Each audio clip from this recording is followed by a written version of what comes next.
welcome back to my channel. In today's video, we are diving into MySQL Workbench, one of the most powerful tools for database developers. I will also show you how to reverse engineer an existing database into an ER diagram, step by step. So stick around till the end. MySQL Workbench. As you know, MySQL Workbench is a free visual tool provided by Oracle that allows us to create, design, and manage database. Once you open MySQL Workbench, since I have already opened it, you will see is the connection screen. This is the connection screen. Here I will just click on my existence, local instance one.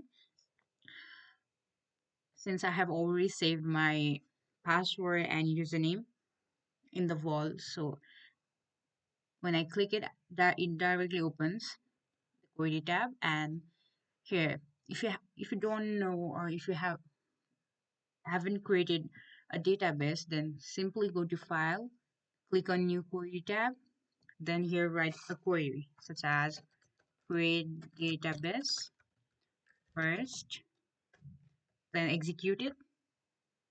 Since it's a successful creation, so let's see.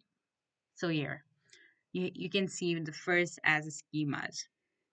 So it's already created, and I have already written query here and already run it too. So here I have created a database named student DB, and I have used the same database here. Then I have created table students, and I have inserted values into it, into ID, name, age, and grade. Then I have created another table, courses. Then same, I have inserted the value of like mathematics, computer science, physics, statistics, and all. Then now, reverse engineering basically means taking an existing database and turning it into a visual model like an ER diagram. This is super useful if you want to understand someone else's database, or if you want to project your as a documentary. Sorry, not doc, as if you want to see it, your project, then it will help you to understand it. So simply go to the top menu, then go to click on database, then you can see here, click on database, then you can see here reverse engineer.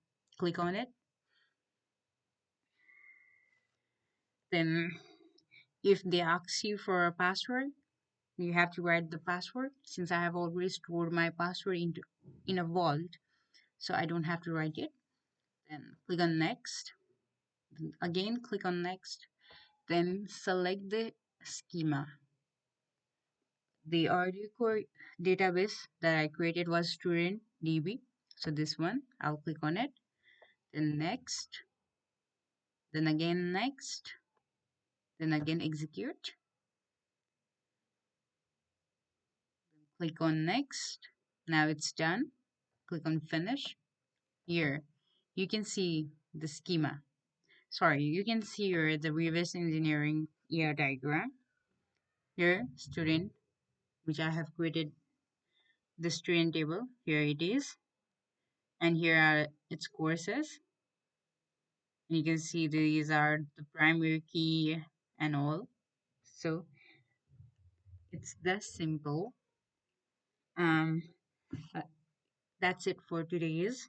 And if you found this tutorial helpful, give this video a like, subscribe for more programming tips. And if you want more video on database, then comment down below. Thank you so much for watching.